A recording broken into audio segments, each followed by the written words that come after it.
All right, hello everyone. This is Katie. Thanks so much for everybody who is here. Um, Thank you for saying hi. Thanks, Sue, for helping us figure out the issue there with the black screen. Hopefully that won't be too much of an issue, but please go ahead and let us know um, if it continues. During this webinar, there might be a little bit of back and forth between that, but let's see. I am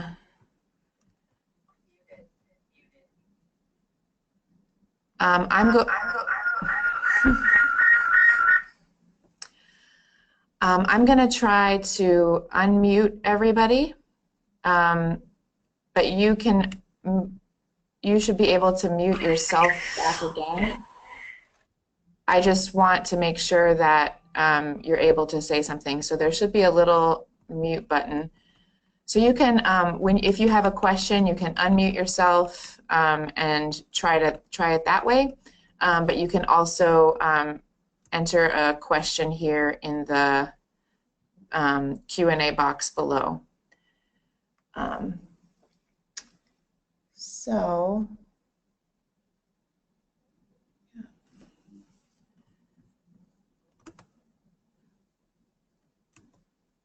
All right, so we're going to go ahead and try to get started. We do apologize for the little bit of obstruction, and I'm going to try my best to minimize that as much as we can. Thanks so much for being here. Like I've said a few times, again, I'm Katie, and thanks for bearing with us and for being here as part of the webinar. It's been great to get to know some of you in person and a lot of you over the phone and through email, but just wanted to reiterate that I am thankful that you're here. Hopefully we can try to get together in person, maybe sometime in December or something like that when we're able to share more. Anyhow, so we are going to go ahead and get started. So here is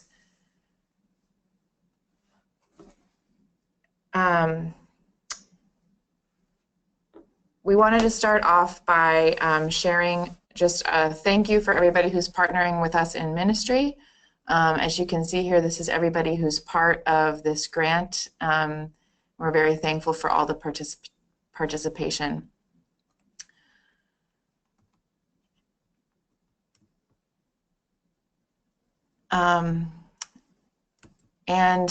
I've met many of you in person, but I just wanted to sort of show you who I am. And again, please go ahead and continue sending your feedback in the question and answer there so that we can tell if there are any other issues. But I'm the tallest one there with the lightest color hair on the side. This is me with an evening class of students that I taught over at Georgetown. I've been an English teacher for a long time. I think I've told you guys that before. I am 37. I started teaching back in 2002 here in Baltimore City Public Schools, and I taught here and was a teacher mentor for 10 years total. And so then in 2012, I decided I wanted to live in another country, so I did this thing called the English Language Fellow Program, and I taught English in Colombia in South America for 2 years with that program. And then I moved back to this area, moved back to DC about 3 years ago.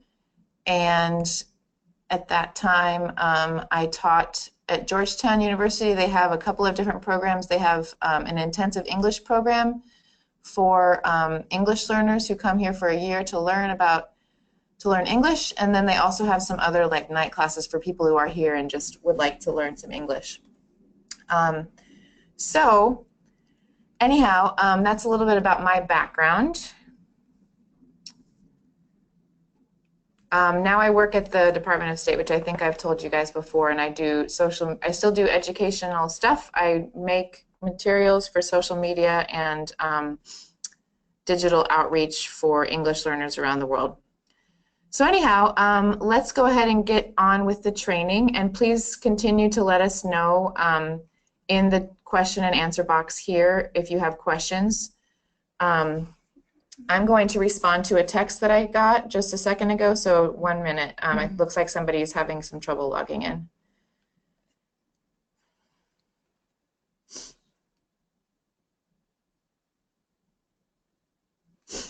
All right, so today's objectives. We're going to connect a little bit here virtually as coordinators and teachers. I'm going to share sort of an overview of best practices in teaching English for speakers of other languages. And then hopefully this will be a recording and the slides will be a resource for you to share with other teachers and volunteers. And then we're going to show a little bit about LIRS Connect and how you can be involved there.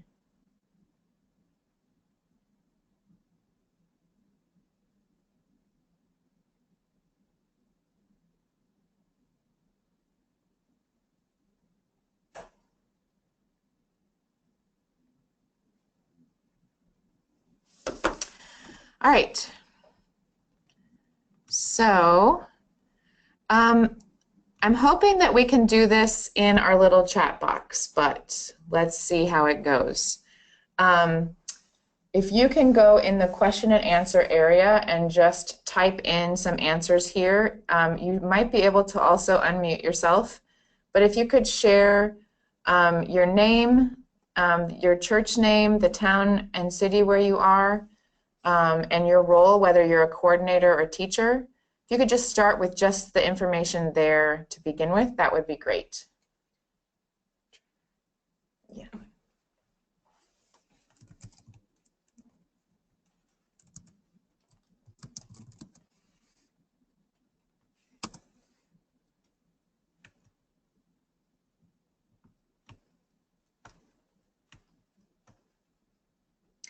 All right, great. We have Julie Schaefer.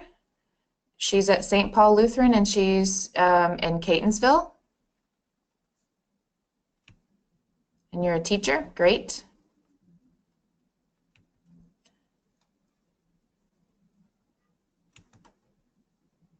Rebecca Taylor, hey, right next to me right here. Diane, you're the coordinator at St. John's Lutheran in Alexandria. Hi, glad to see you. Thanks for joining us today. Sue Marshall at Our Savior in Laurel, and she's a coordinator and teacher. Good to see you as well, Sue.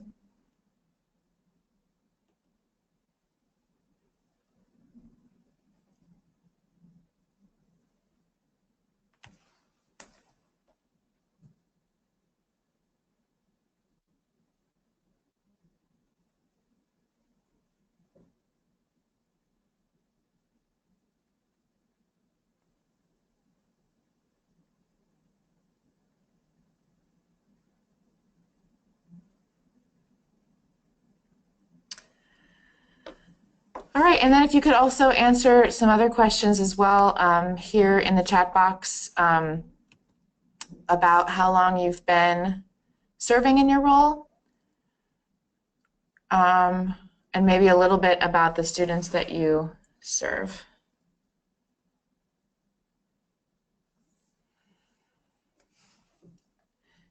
For Julie, it's your 10th year. Awesome.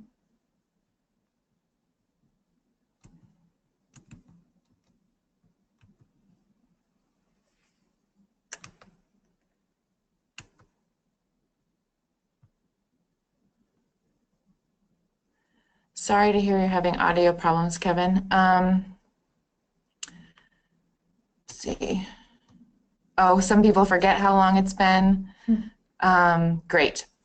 All right, and then, great, thank you for starting to share the next one too. So a lot of people, maybe from, Julie says from 15 different countries,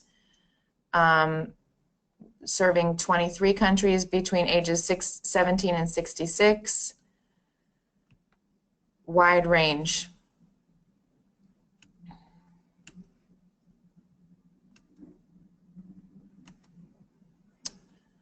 All right, thanks so much for sharing. And I think we have a lot of different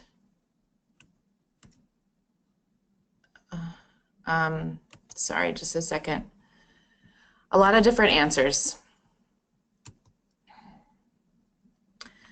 From what I have seen so far, I've been on to 3 site visits, and I've seen so far I've seen a range of types of programs, so from really small, just like 1 or 2 students and 1 teacher, to pretty big with 7 or 8 teachers and about 10 to 20 students in each.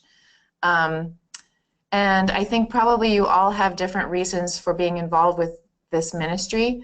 I know for me, as a former ESL teacher at this moment, I really miss teaching because of how rewarding it is and how much of an impact you can really have on your students. And so I think that there are lots of reasons that all of us are involved, but I think for a lot of us it's very rewarding. I think I learn a lot from the different folks who are in my classes. I learn a lot about the world. There's a lot of great things. All right, so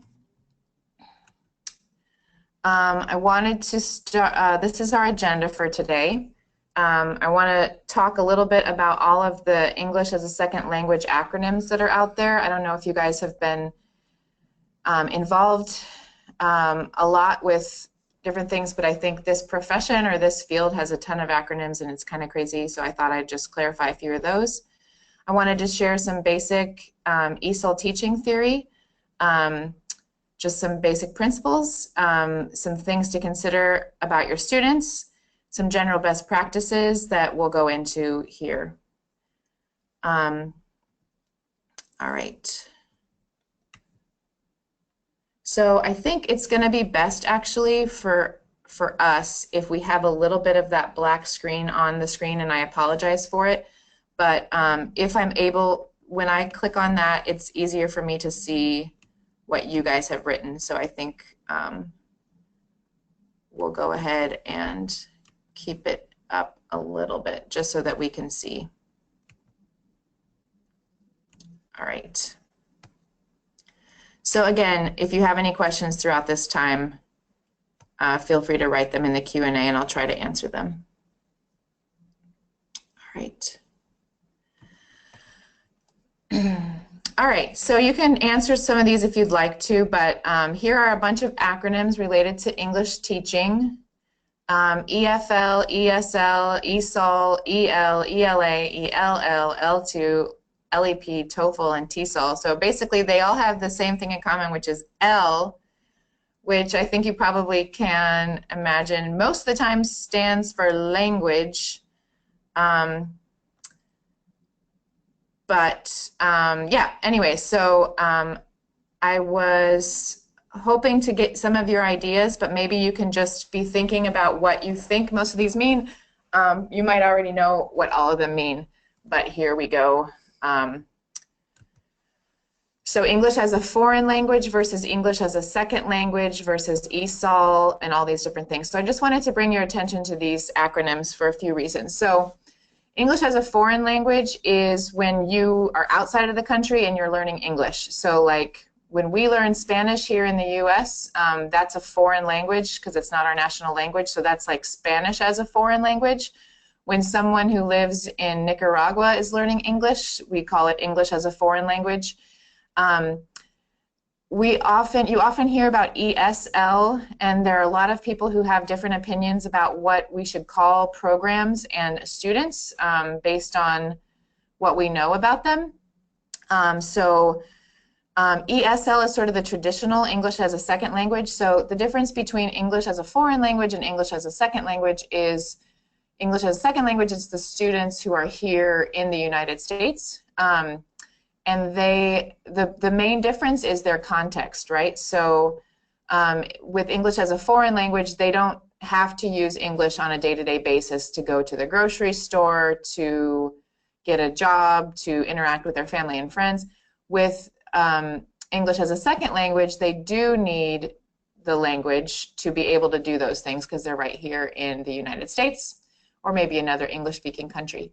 So, so the context is, obviously pretty different. Their motivation is usually a little higher because they have to know English to go to the grocery store, to get a job, to make friends, all that kind of stuff.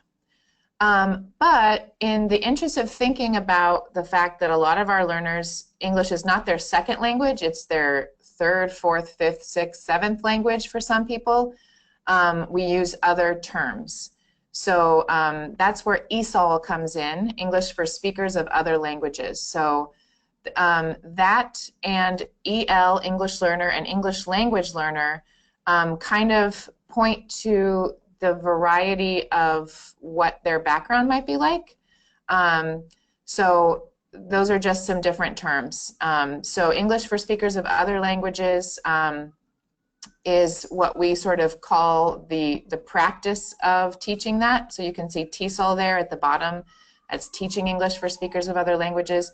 There's a big organization called TESOL, which you probably are aware of. They have conferences all the time, one per year. That's sort of an international conference. This one's going to be in, the next one's going to be in Chicago in March. But there are also a bunch of regional conferences as well, so you probably are aware of all this. But I think I sent you guys like a link to the Washington, D.C. area TESOL conference. That was last weekend. There are chapters all over the country of those, just to give you a context. Yeah, and so you might hear people talk about English learners or English language learners. As you can see, if you look down a little further, you can see limited English proficiency, so LEP. That's one way to sort of label a student, but again, that word limited is not like the greatest and doesn't point to the vast experience and knowledge they have. So we used to call students or label them a little bit more with like LEP, limited English proficiency, and it's true that they might have limited English proficiency, but a more positive way to speak about them is something like English learner or English language learner. I think the most popular one to use now is English learner. And then you often hear people say something like L2, that just means their second language. So if they're talking about L2 and L1, L1 is obviously their first language, L2 is their second language.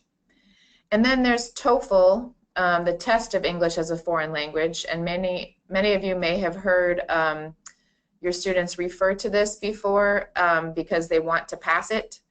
Often, that's the second to the last one there. Often students will might come to your church site and ask, how can you help us pass the TOEFL exam? So as you know,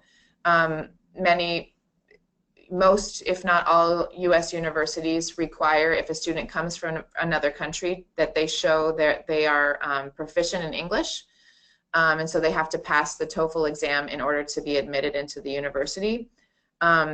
So it's a pretty hard test, but that is also a motivating factor for a lot of folks.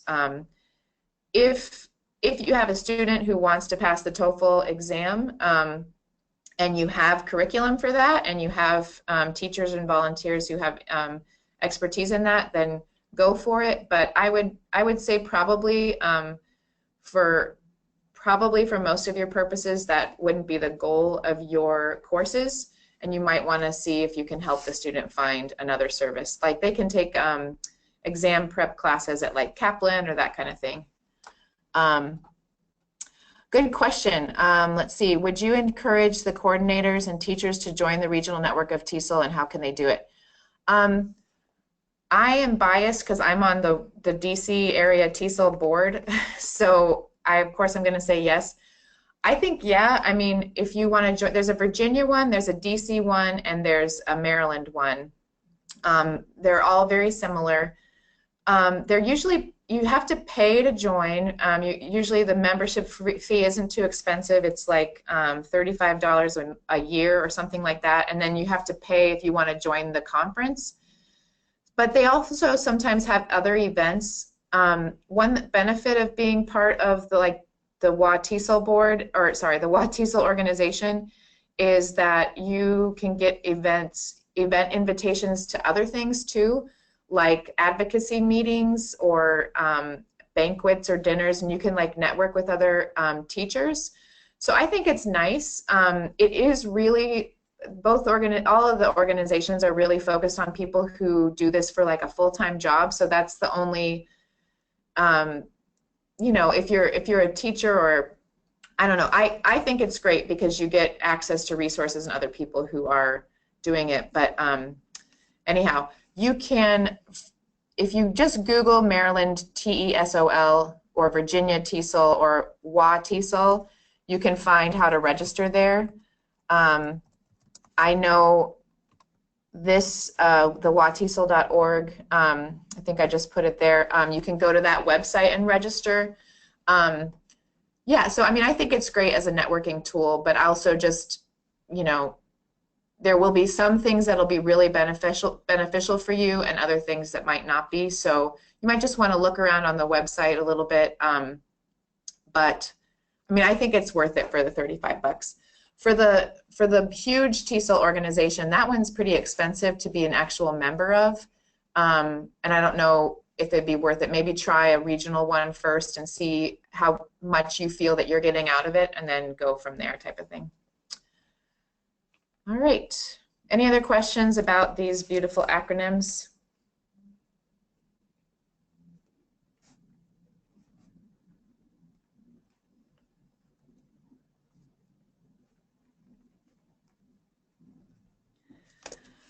All right. One quick second, I'm going to respond to another text. It looks like there's someone else who's having some issues logging in.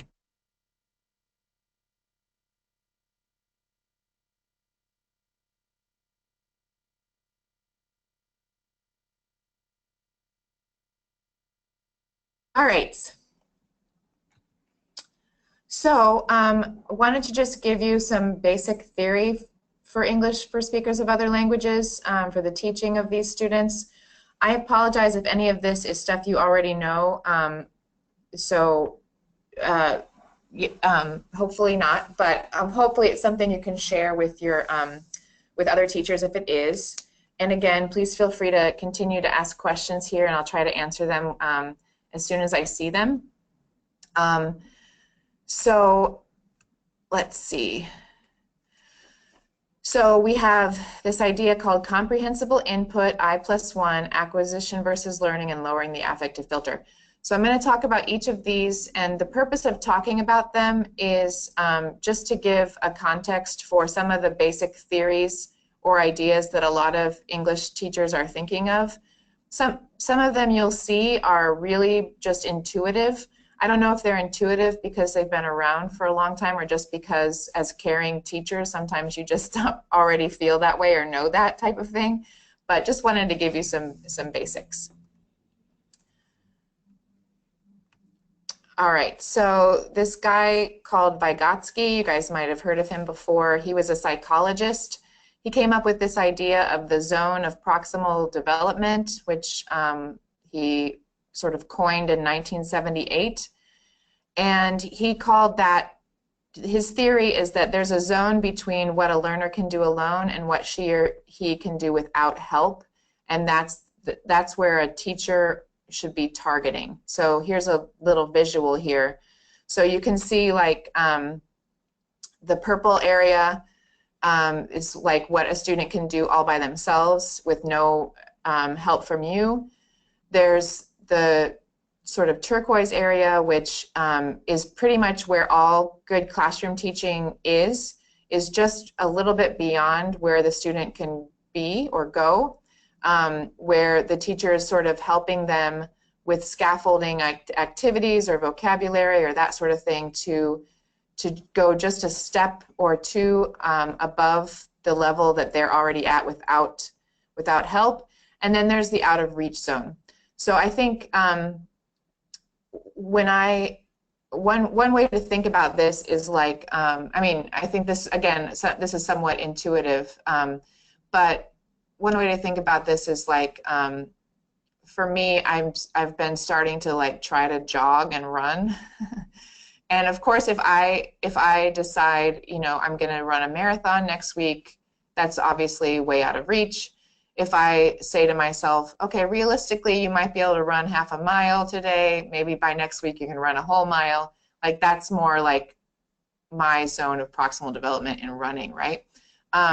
This out of reach area is why a lot of teachers get upset when there's a big test that our students have to pass to finish high school or something like that, that is so far above where they are in terms of English proficiency when they come in, that it's unrealistic. So anyways, this is just, I just wanted to share with you Vygotsky's idea that sort of helped us frame this idea.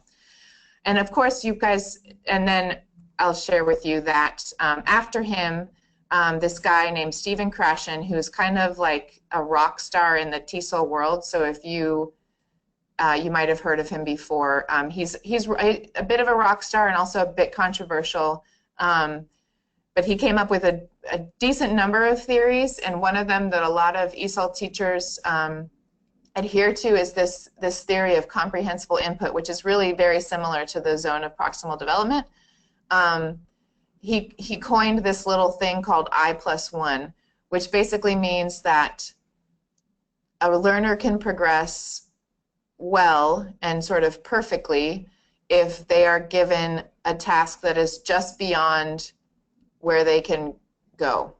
So, I mean, this is, I think, pretty easy to understand, but the best way to do it is, you know, to meet students exactly where they are, and then be able to give them something that is just beyond, something that challenges them just beyond what they already can do by themselves.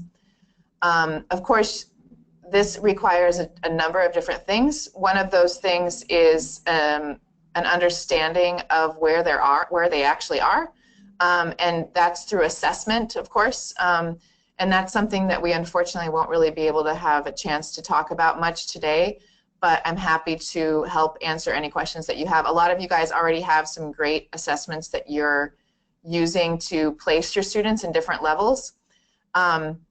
So yeah, in an ideal world, we would be able to know exactly where our students are in terms of their level of vocabulary, their level of grammar, how much they've used the language before, and then we'd be able to take them one step beyond that every time we give a lesson.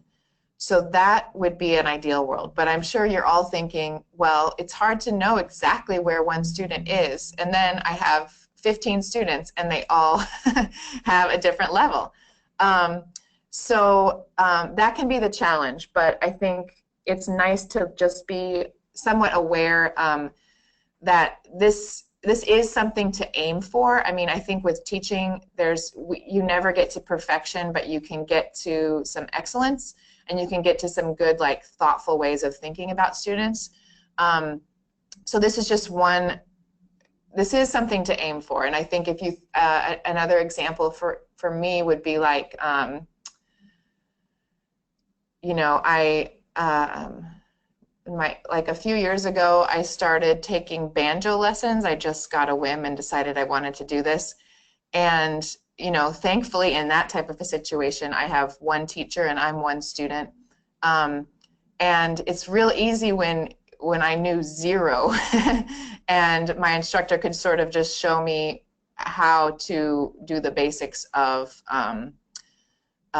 plucking and starting with a couple of chords and things like that. And then as we progress every time, I can learn a little bit more complicated of a song and a little bit more, that kind of thing.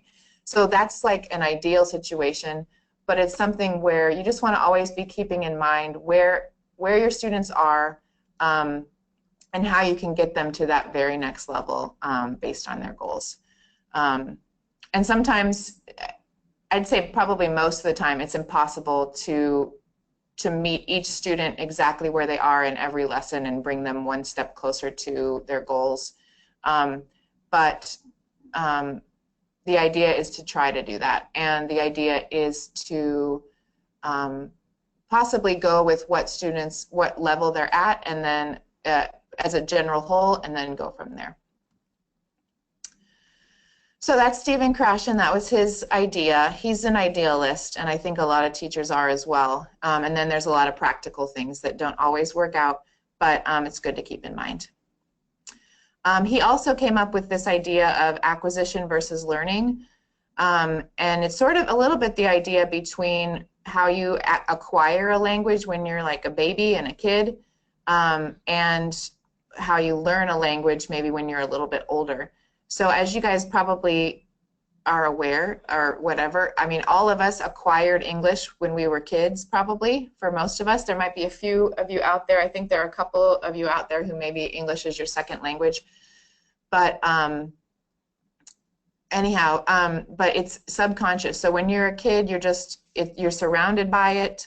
You learn the language through meaningful interaction. Your parents or your siblings or your friends are doing something meaningful with you. They might be showing you, what you're eating and naming it.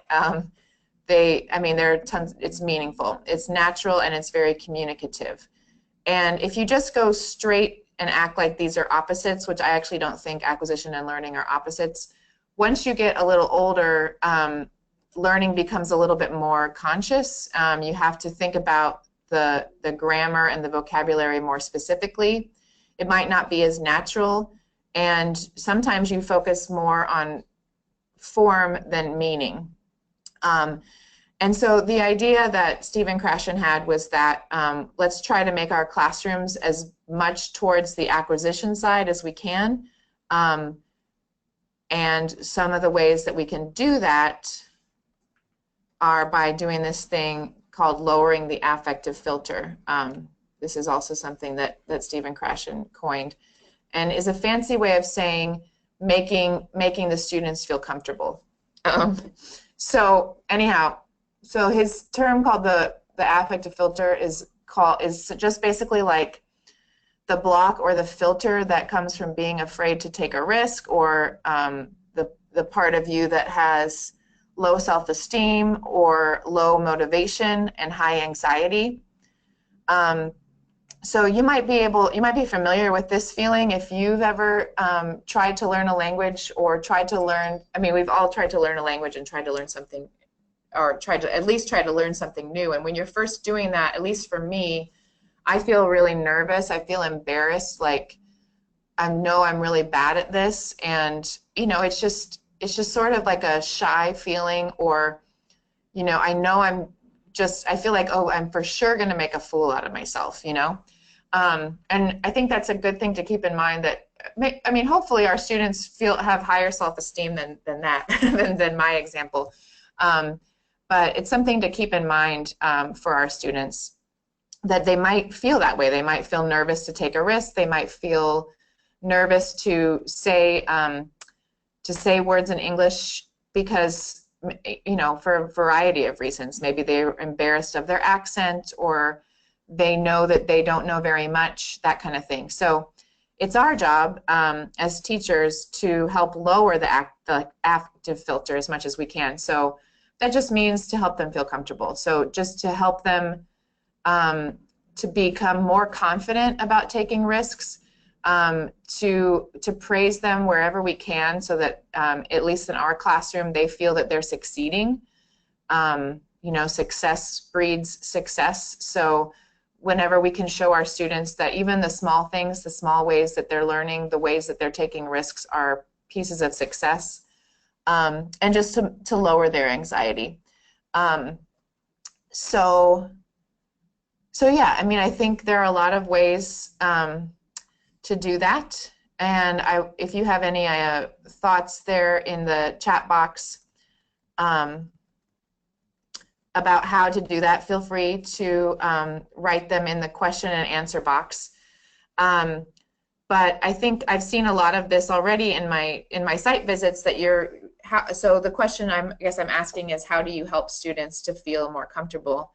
There are just lots of ways. I mean, I think I've seen this in the site visits, where one way is to make a fool of yourself, to be silly in front of them, to joke around, to maybe try to use some words in their language, just to show that you're learning as well, and that your accent in their language is also probably not the greatest, that sort of thing. And there are lots and lots of books written about this, and lots of ways of making our students feel comfortable. But a warm, friendly environment, and an environment in which everybody just knows that it's okay to make mistakes, that's probably the best way to go. All right, so any questions about those things that I just mentioned, about the zone of proximal development or comprehensible input, or the act of lowering the affective filter, any of that kind of stuff?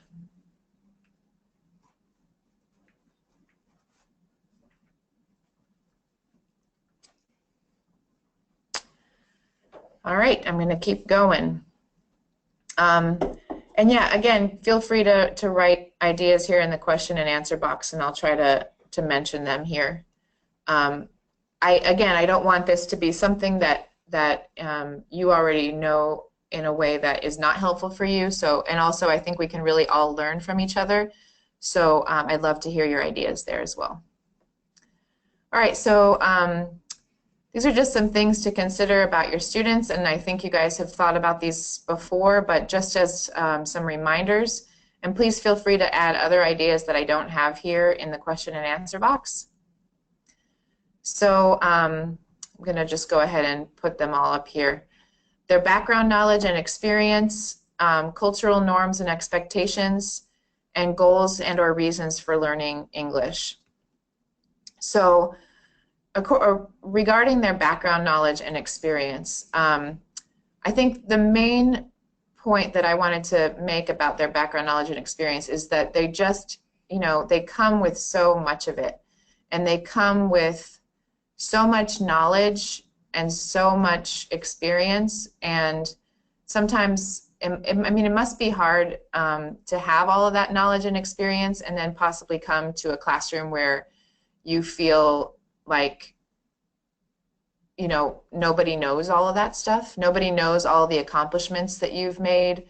Nobody knows the wonderful mother or father you are. No one knows how difficult the journey was to make it here, that kind of thing. So in general, I think it's just great to think about people's background knowledge and experience. So of course, you might not be able to figure all of this out just the first time you meet them, but throughout the time, maybe stuff to think about would be schooling before they came to the United States. Was it extensive or limited? And of course, that really changes their perspective in general a lot. So, and it also changes what they need and how you can approach teaching them quite a bit. So if it's extensive, maybe they have sort of a high, quote unquote, high level profession that they're certified in their home country. And they have all of this knowledge about whatever their profession is in their first language, but it's difficult because they can't explain it as well in their second. To be honest, research has shown that if you know something well and you're highly educated in your first language, and you try to learn a second language, you're much more likely to have success, because language learning and education sort of transfers. And then again, like if it's limited schooling, that's a whole other piece. So it's possible that the person was able to go to school through like third grade. I'm sure you guys are all thinking of examples of students here, but the student was able to go to school through third grade, and then they had a huge gap in between. And now they're here in the United States, and they're supposed to take like big fancy tests, or they're supposed to, you know, try to make a living for their families and get a job and that kind of thing. But even spelling in Spanish, or even literacy and stuff like that in Spanish, or whatever their first language is limited. So that can make it a lot more difficult. And of course, they're going to have very different goals and needs. I alluded to this before, but their prior professions. It's kind of nice if you do get to know what these are in the classroom, because sometimes, a lot of times these kind of things come up in discussion, and you can ask the student about it. So like if a student was like a sewer in their first country, maybe they're doing something similar here, maybe not. But whenever that type of thing comes up, or whenever like fashion topics come up, you can always say, oh, you know, I know Cecilia, you were a sewer in Mexico, you know, and it just makes people feel better when they realize that their knowledge or their background is acknowledged. So I would encourage you to try to ask that and get that information when you can. I know for really low level students, it's not as easy to get that information, but it's nice to know because you can acknowledge it, and you can refer to that person as sort of an expert in something whenever it comes up, and just acknowledging that they have expertise in something, I think can be really valuable. Of course, their journey to the United States might have been easy, might have been difficult. It might be interesting to learn about that, and honestly, it could be for a more intermediate or advanced student, could be a good piece to write or present on based on how comfortable they are talking about that. You know, other life experience, like their family, that sort of thing. It's always nice to have people either bring in photos or just show from their mobile phones, like what their life is like, how many kids they have, that sort of thing. And then again, you can refer to those things whenever it comes up in the classroom. I kind of alluded to this before, but their ability to communicate in their first language and culture. I mean, you know, they've had, for many of you, for most of you, you have folks who are adults or almost adults, and they already know how to communicate in their first language and culture. They already know what it's the normal way to act when you're, you know, waiting in line at the grocery store in their culture. They already know, like, the normal way, like how much personal space do you give people on the bus, you know? They already know how to communicate all their daily needs and wants in their first language and in their first culture.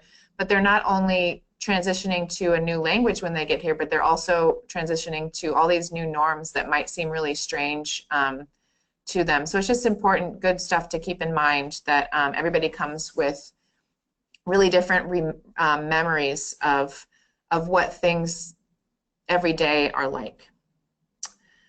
And then, of course, cultural norms and expectations, some similar things here, but, you know, classroom norms, classroom norms like the role of the teacher, or how the teacher is viewed. Maybe in their culture it was very, very formal, and the teacher is like, you know, knows everything, and you don't ever question what the teacher says. You don't make eye contact with the teacher, that kind of thing. There are some cultures where that's more the norm. You sit down and you have to be quiet while the teacher shares with you. Whereas with English as a second language, and in our context, we definitely want to make a really communicative and fun classroom. So that can be kind of strange, and something that students have to get used to sometimes. It's just the difference between formality maybe in the classroom.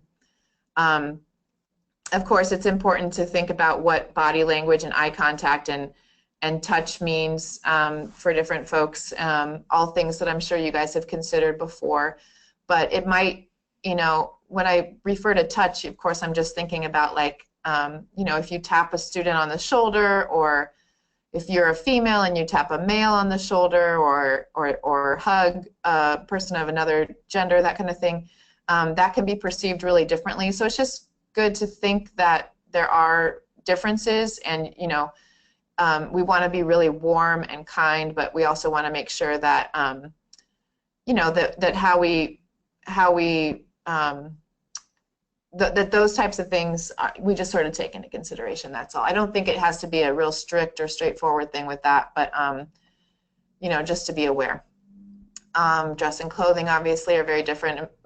Mostly I brought this in to just think about, you know, how people think about modesty and all that kind of stuff. The roles of men versus women, like how normal is it for men and women to sit next to each other or in the same room?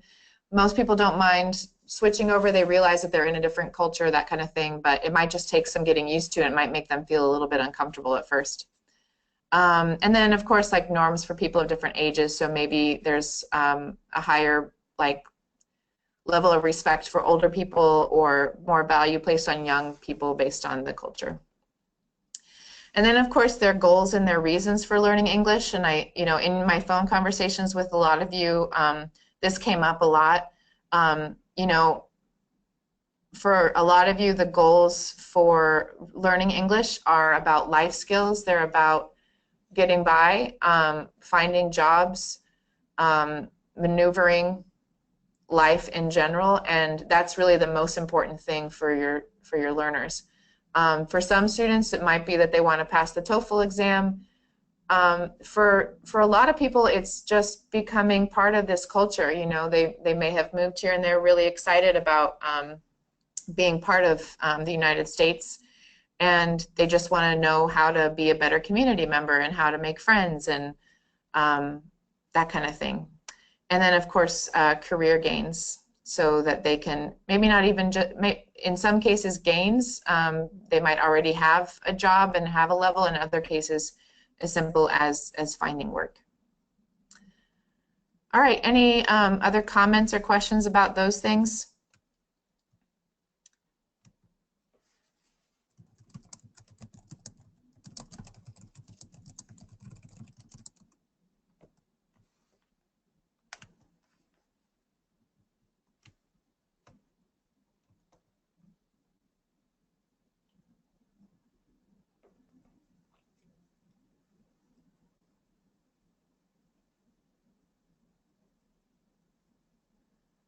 All right, and also, just so that I'm making sure, I would love to see a couple of comments just to make sure that you all are hearing me and all that kind of stuff too. So if you have anything, just a little hello would be awesome. It would make me feel better, but you don't have to. All right, so let's move on to some just basic general best practices. Let's see. We're at about 10:30, so I think we'll probably go to about 11 or so today. And once we're finished, I'll send a follow-up email as well to let everybody know that, that we'll try to get together in December as well. All right, so some best practices that I thought of as far as like some really basic things to do in your classroom. Activating background knowledge, authentic materials, tasks, and assessments, the idea of communication over perfection, and the 4 domains in every lesson. All right, so in general, something that's really easy to do and you don't have to plan for is to do these pre-activity warm-ups. Basically, you want to think about what do students already know, and that's pretty much it. So, for example, this is an image of side by side. Before you even start a lesson, you can ask students to look at the picture and just say, what do you see? This helps them to start thinking about the vocabulary that they already know, and it's just a real basic thing. So they can be like, oh, I see a boy, a girl, I see a tree, the girl's running, I see a dog, that sort of thing. And when you ask that question, you're also like sort of assessing them. You're kind of asking like, do these students have any idea what we're going to be talking about in a minute, or do they have no idea? So just asking them to indicate sort of what they already know right before. I also wanted to share this to let you guys know that there's this really great resource for, called Voice of America, and I think I might have put it on the website list, but just so you know, it's great. It has tons of stuff, all free, all stuff you can reuse and all that kind of stuff. But they have a lot of different lessons. This one, they have like one whole year worth of lessons based on this character, Anna. And now they're starting a new whole year of lessons. So they have like 52 lessons for the whole year. It's all free. So they have like videos, text, that sort of thing.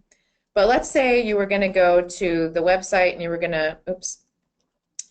to, show some students this. You were going to watch the video, you were going to read the text, and you were going to answer some questions about this person, and you see, okay, this is lesson 2 and the title is Hello, I'm Anna. So you could just show your students this image here and show them the title and ask them questions like, who's in the picture? And they could be like, a woman.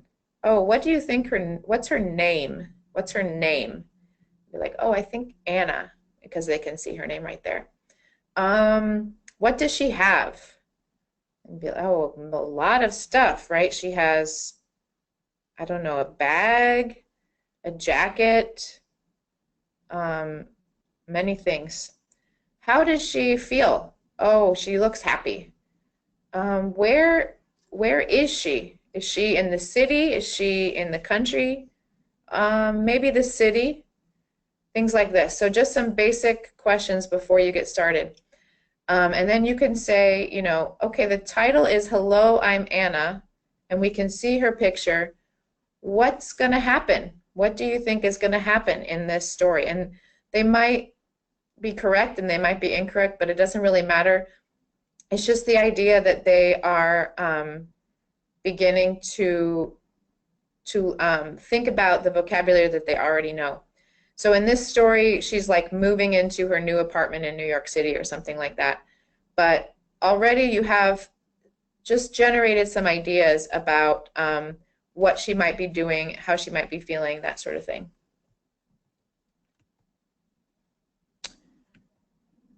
All right.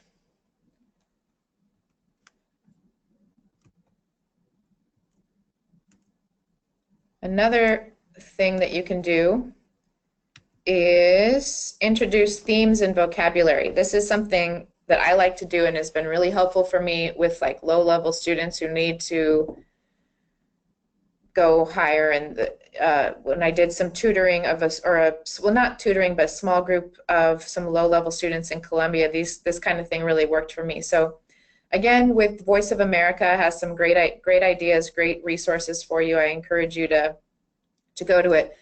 But there is this news, they have lots of news stories, and they have these news stories that are based on students' levels, as you can see here. And so this one I chose was based on level 1. I'm not really sure how they determine level 1, but this is what you can kind of see. So there's the image, there's an audio clip of the story, and then there's the text. And the text is about that long, ending at Bruce Alpert. And it's actually like a true news story. It's actually something that truly is, you know, Voice of America has deemed newsworthy. And they have like some vocabulary at the end as well. But anyhow, what you can do is, let me go back to the slide here.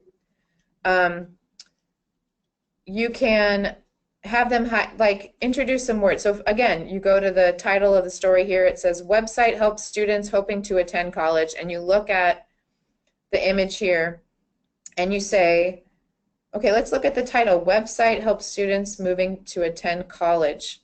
Can you point to who's the student in this picture? And maybe they point to the 2 girls. It looks like there's going to be a website. What do you think these 2 students are doing? And you might say, oh, maybe they are visiting the university. You could say, oh, this looks like a university building, something like this. Maybe they are going to the university. All right. And then you can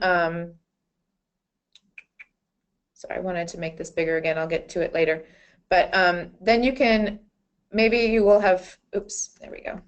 Maybe you will have read the story beforehand, and you know a few of the words that are in the story, and you know that maybe some of these words your students will already know. So I bet a lot of your students will know words like students, university, and mom and dad or parents. Maybe this would be for like low beginning or low or high beginning or low intermediate students, not obviously not students who are day one. But you can say, okay, let's talk about these words: application, website, students, university, freshmen, parents, and grades. So we know who the students are. These are the students. And everyone in the classroom, you are the students, right? How about university? Can you give me any names of a university that you've heard of? What are some names of a university? And they might say like some famous ones like Harvard or Yale, or they might say ones that are, you know, local that they've heard of, or maybe something from their country, something like this. How about application? What's an application? You might show a picture of a job application or a university application. What about a website? Do you like to visit websites? What's your favorite website?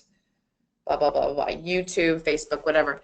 And then they could be like, okay, it looks like there's a website that can be helpful for them. All right, now let's go to the story, and I want you to circle all the times that you see application. Circle the word application. And I want you to circle all the times that you see the words students and parents. Circle all the times that you see the word university. Circle the times you see college, that kind of thing. And then all of a sudden they realize that they now know at least, 25 to 50% of the words that are in this text. You see what I mean? And all of a sudden, like, again, before they've even started to read, they're like less intimidated by the reading because they've already identified a lot of what they already know. So this is another way to sort of activate knowledge. And I think it's something that you can do even off the cuff. You don't have to prepare for it necessarily. Maybe just skim the article in the textbook that you're using, and before you begin reading it, just say, okay, let's look at the title. And if maybe they know a lot of the words in the title, and then you can say, all right, let's look in the text. Can you find all the times that it says website, students, college, etc.? So those are just some ideas. And I think in general, before you do any activity, reading, writing, listening, or speaking, it's good to just sort of activate their knowledge and start with a little introduction. It really can help them feel more confident. And I would say in general is a great thing to do before one tip I would give is I would say don't just read an article without any pre-activity. And maybe the first time you read it, either have the students listen to it on audio or read it aloud, and then read it again in partners, and then read it again as a class. Reading out loud, I don't know if you guys remember this when you were in high school, but it can be really a scary feeling if you're not a good reader. And it really makes everybody a little bit sort of separate in the classroom. Like, if you guys remember, like if you were in the reading group in 3rd grade that was like the Eagles, like you were the best readers. Or if you were the reading group that was like the Turtles, then you knew you were not that great. Or even if the teacher really did a good job of not making it sound, like an eagle and a turtle, but they had colors and, everybody knows who's the best one, who's the worst. And that can be kind of, embarrassing for students or that kind of thing. And if you have students read aloud just cold, like straight out, it can make them feel a little bit embarrassed. It can be good for pronunciation, but it might be good to do it like this. Teacher example number 1, then students do it together in partners. Then maybe students volunteer to read for the whole class. And hopefully eventually students who were lower at the beginning will be higher at the end and will start to want to volunteer. But that's just another little reading tip. And in general, again, I would say just do something before you read, do something before you listen, before an activity, ask your students what they already know. And that'll probably make the lesson more successful. All right, any questions? All right, so hopefully you've gotten your second or third cup of coffee. All right, so we're going to go to authentic materials and tasks. So basically the idea behind this is anytime you can make your classroom feel like the real world, go ahead and do it. I'm drawing a blank on who this person was, but I know I talked with one of you who does field trips that you take your students to like the park, or you take them to the grocery store or Costco or something like that, and just go with them and do sort of a very real life field trip. And I think that's a really great idea. Just take your students somewhere and make them feel more comfortable just because they're doing it together. Somewhere that they'd have to go anyways, or maybe like if it's a park, maybe it's a place that they wouldn't have found or seen otherwise. Anyhow, but authentic materials and tasks, here are some examples I gave. I think in today's day and age, you know, a lot of us are on our phones and on the computer, so something authentic is anything related to that, especially probably for your younger students. So it might be good to bring a laptop into your class, and when you can, just sort of show an example from your laptop. Also, you know, it's great to bring a personal touch into things, to bring like family photos and that, or an actual newspaper or a newspaper ad. I think those are probably great. So or a magazine, just something with an advertisement for something that they'd like. So yeah, just I think it's great to like show your students who you know, pictures of you with your family, pictures of you with your friends, doing one of your favorite hobbies. That kind of thing is nice to bring in, and encourage your students to bring those in as well. And probably a lot of people don't have print images of what they do anymore, so just encourage like a little bit of sharing with their cell phones. You know, they can show like some of the photos on their Facebook profile of their families and friends and things like that. Just bring some personal touch to things. If you're doing a unit from your book on like newspaper or like shopping or something like that, to bring in that exact thing is always nice. So just bring in a newspaper, like the Sunday ads or all the coupons in there or something like that. Just quickly put that in your purse as you're coming along, or put that in your backpack and show that example. It just kind of brings a little bit more of a personal touch and a meaningful touch to the classroom, and makes it more relevant for them. Also think of the things that students actually have to do outside of your classroom, and try to make as many of those types of interactions that they can practice with as you can. So it might be shopping, it might be going to the car repair shop, it might be being on the metro or on a bus.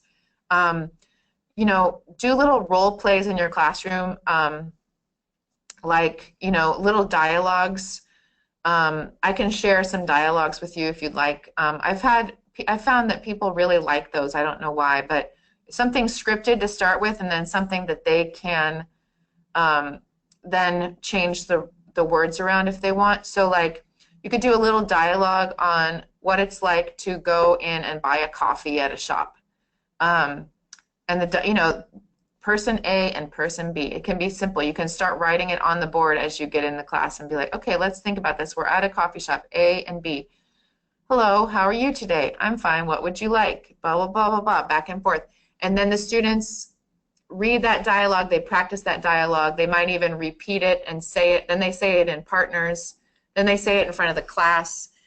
They say these words over and over again, and they kind of get an idea. And then you can ask them to sort of change them. So again, I'll repeat that activity that I just said, but you can create little mini dialogues right off the cuff or before class, or that might be in your book. Have them, you can say how each line is presented. They can repeat you, then they can practice in partners, then they can practice saying it in front of the class. So I do not have a reference in my bibliography for this, but I've heard several times that you don't really have a word in your vocabulary until you've used it or really engaged with it meaningfully 19 times. So if you think that it's getting boring to repeat something, it might not be getting boring for your students. And if they have silly and fun ways of interacting with something like a dialogue that might be very similar to something that they're going to do in their real life, that might be very helpful for them. So just a suggestion, and I'm happy to talk more about that later or on LRS Connect too. All right. So any questions? Is everybody feeling okay out there? All right. So,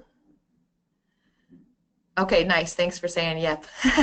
I appreciate it. All right, let's see here. So the next topic I wanted to talk about is the idea of communication over perfection. This kind of goes back to the idea that I had before about just making students feel comfortable making mistakes. When it comes to correcting students' errors, especially at the beginning of interaction, I'd say don't do it too much, and mostly just praise the good things that they're doing. This is more for lower level students. But when you're making an error, when you're correcting a student's mistake, especially like a spoken mistake, just think about, will it embarrass the student? Is it necessary, like for meaning? Do you understand what they're saying, and would another person understand what they're saying without a correction? Because that's really the point. The point is for them to be able to communicate their ideas. And also another really important thing when you think about error correction is it something the student has already learned? So if they're making a mistake about something that you haven't covered in class, or that's like, you know, like if they're trying to use the past tense but you've never really taught the past tense, you don't need to correct their error in the past tense because they might not have learned it yet. So here are some tips for things to think about for correcting errors. And if you want to kind of show students what the right answer is. So let's say, and this is mostly for spoken errors. For written errors, that would be a whole, I can talk about that another time, but that's another topic. But anyhow, these are some error correction techniques. One of them is recasting. So this is like saying what the student has said, but with the correction. So for example, if the student said, okay, now let's think that they already learned the past tense, right? And they say, yesterday I go to the park.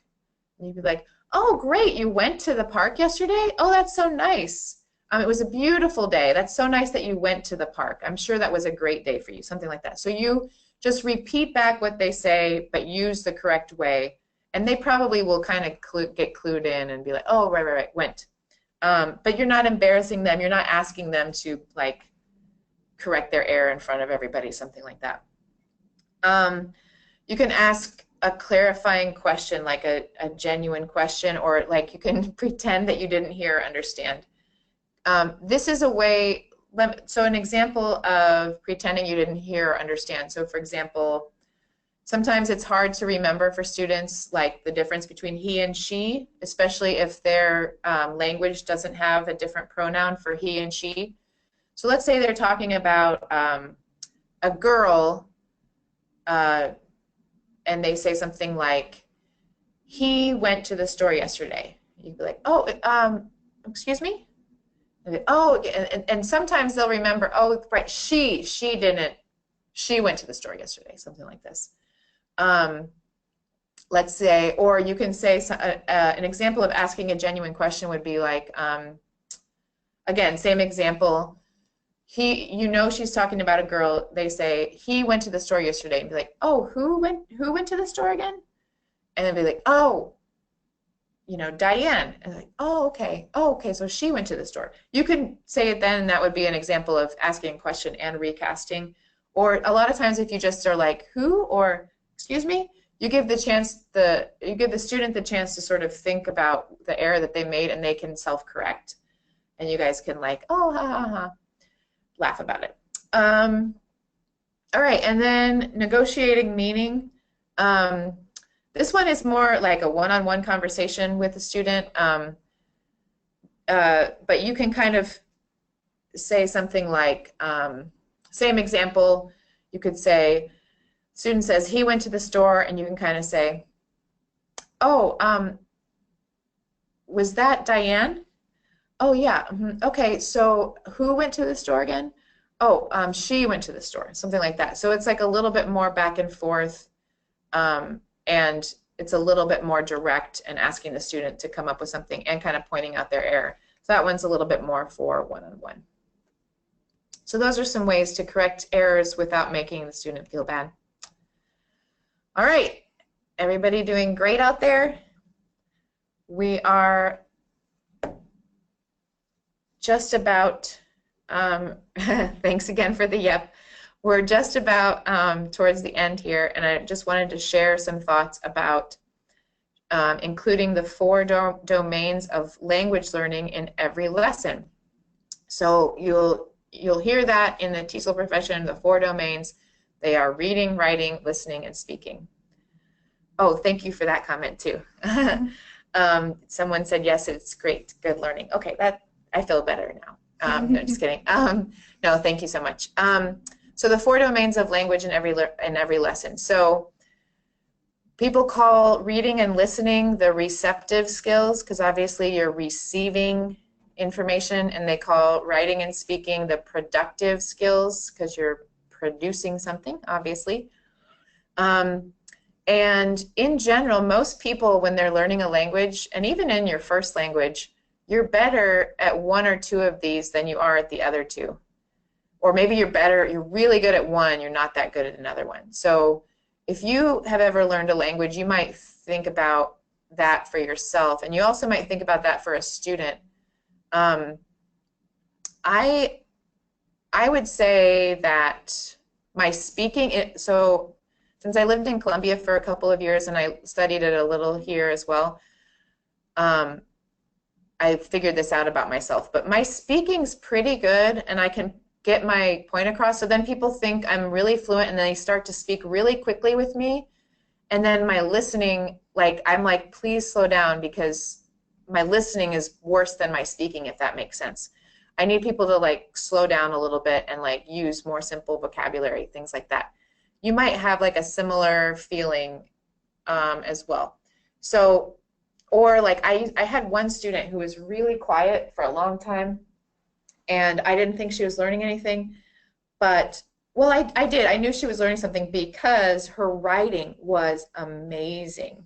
She was just sort of a shyer person, but like her writing was just fantastic. So, and maybe she had like a lot of learning in her first language, but also maybe she just felt more comfortable expressing herself that way.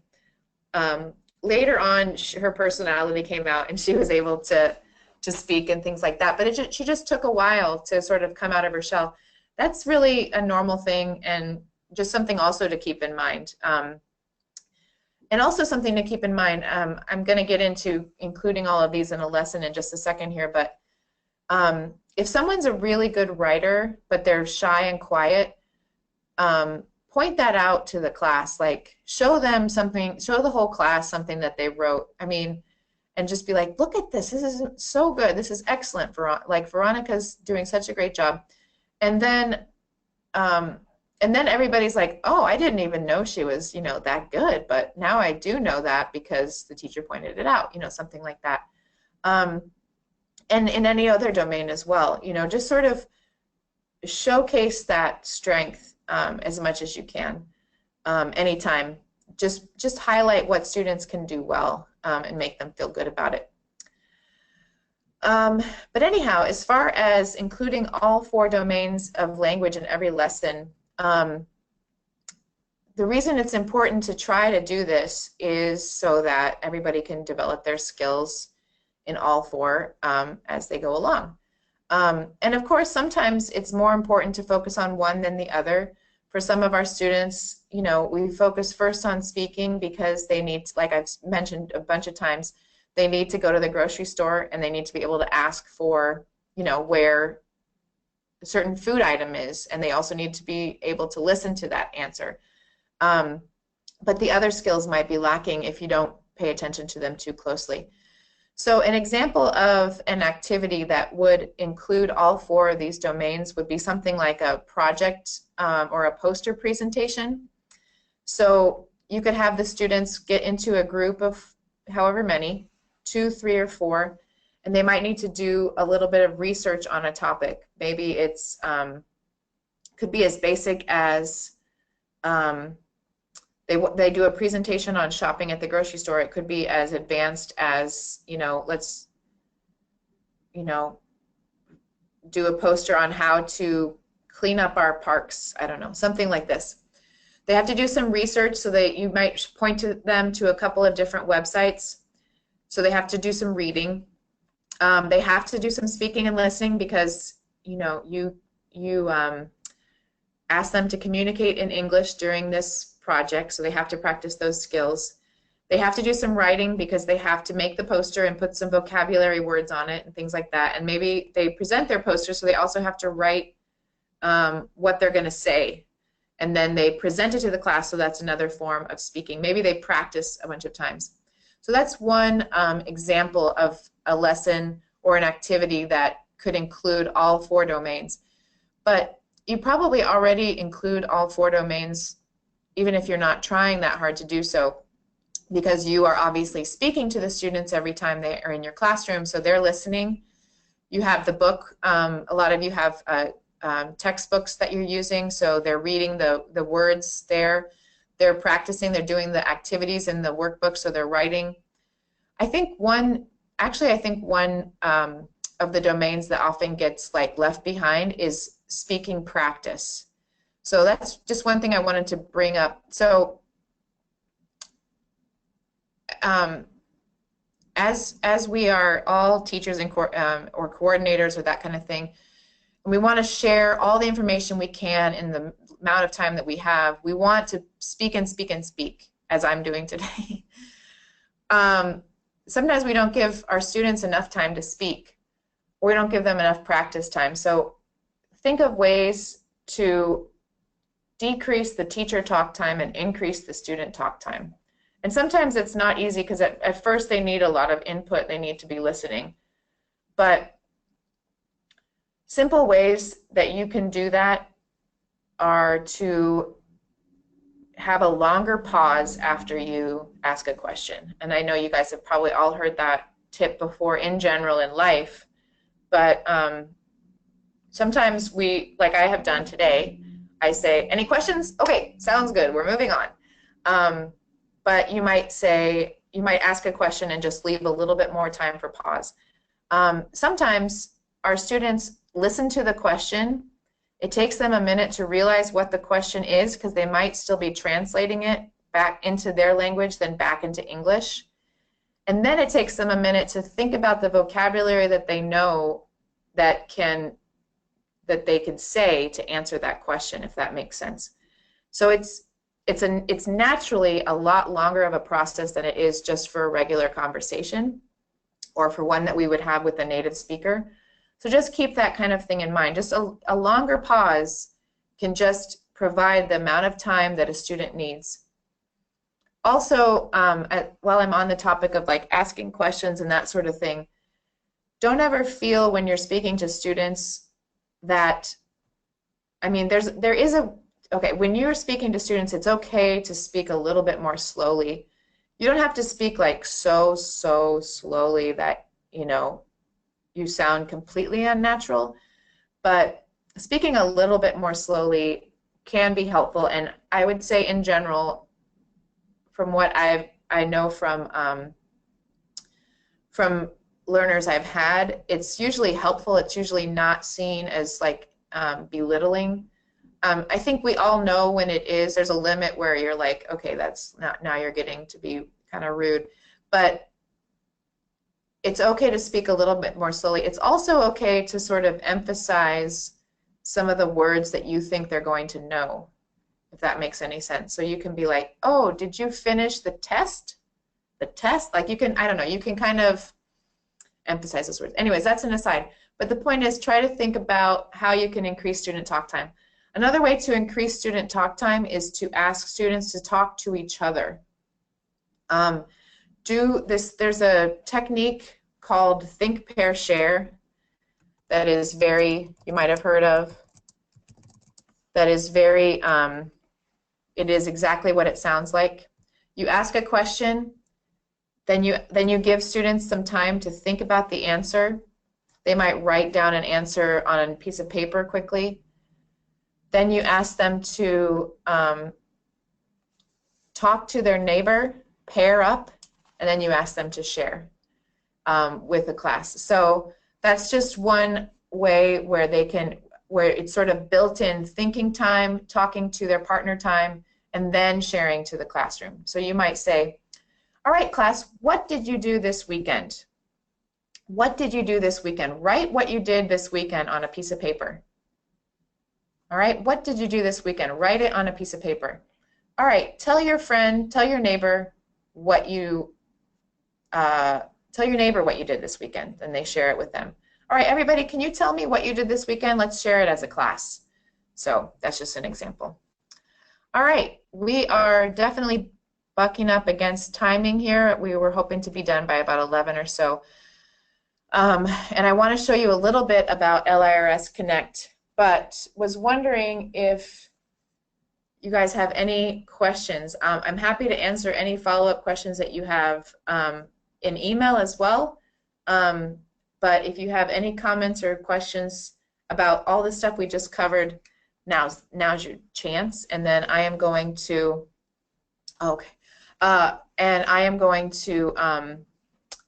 talk about LIRS Connect and just share how to go on that for a few minutes and some tasks and things like that.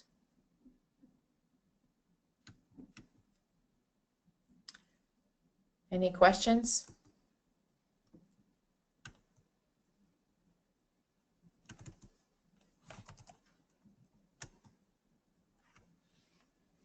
All right.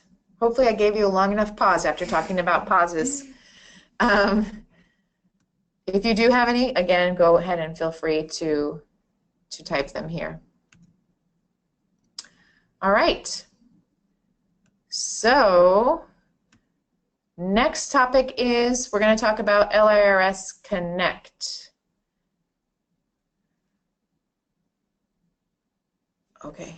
Yeah. All right. And we're about to run out of charge on our laptop here, so I'm going to keep talking and keep moving through things, but we are going to walk over to the cord. All right. So LIRS Connect. So a couple of you have not received this information yet because you're new to communicating with me. I think Fabricio is here and Pastor Martin, I believe. And we're so happy to have you here, and thank you so much for joining us. And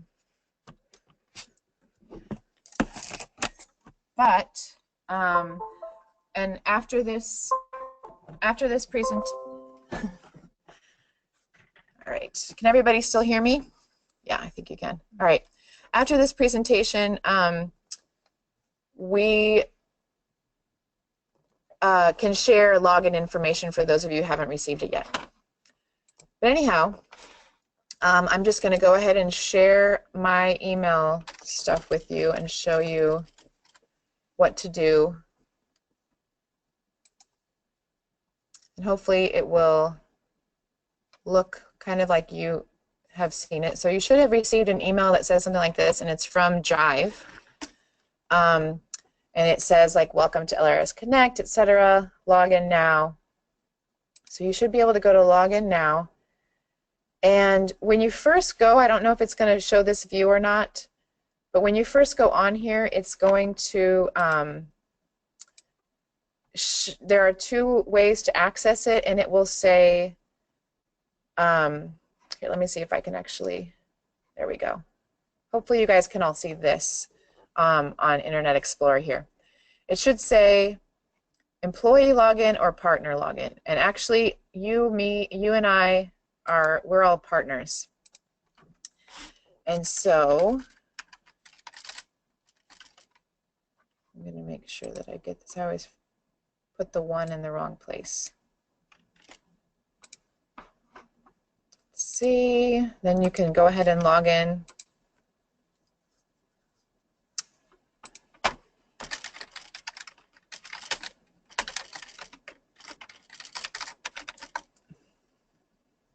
All right. So once you're logged in, this is what the view will look like. And go to the home.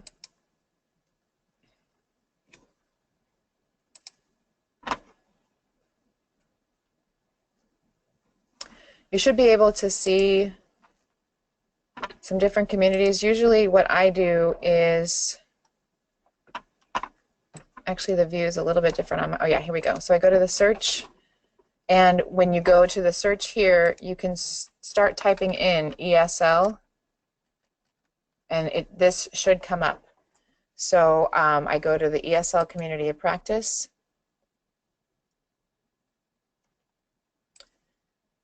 and I'm in. So there are a few different things on here that I would love for you to take advantage of if you can. And the idea of this community of practice here is that we share ideas and share activities and content and that sort of a thing.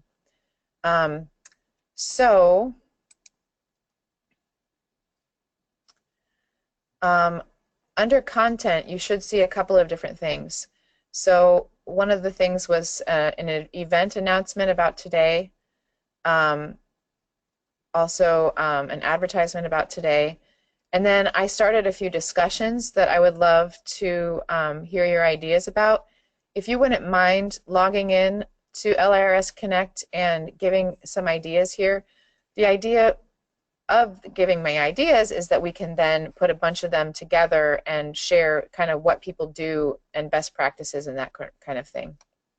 And then I emailed this to all of you except for Fabricio and Pastor Martin, but you know, I have some websites here for you to take a look at, and hope to have a lot more content after in the next couple of weeks and months. I'll probably put the PowerPoint slides. I'll definitely put the PowerPoint slides from today up here, and hopefully we'll be able to find a way to put the recording on here as well. But I'll also email it to you. But some of the discussion questions that I had, and I would love your ideas. I've gotten a lot of your ideas from talking with you and from site visits, but ideas about best practices for registration and attendance would be great. So here's the question. How do you deal with registration, attendance, and attrition? What are ways you have handled this that work well for your context? So here you can hit a reply, and you can just say, this is what we do. This is the way that we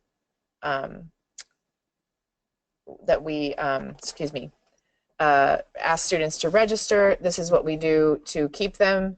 These are some of the challenges that we have. We'd love ideas for how to stop our students from dropping out, you know, anything like that. And then you can add the comment here. And then once we have a few comments, we should be able to have sort of a general idea of what everybody does, and then be able to start thinking of other things that we can begin to share.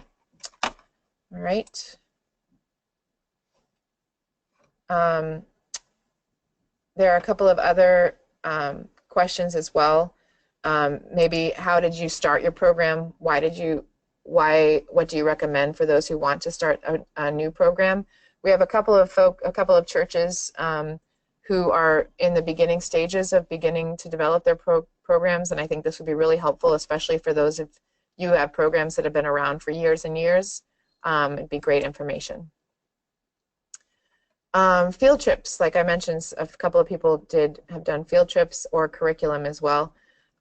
What books do you recommend? What's worked well? What has not worked well? Why don't you like it? That sort of thing.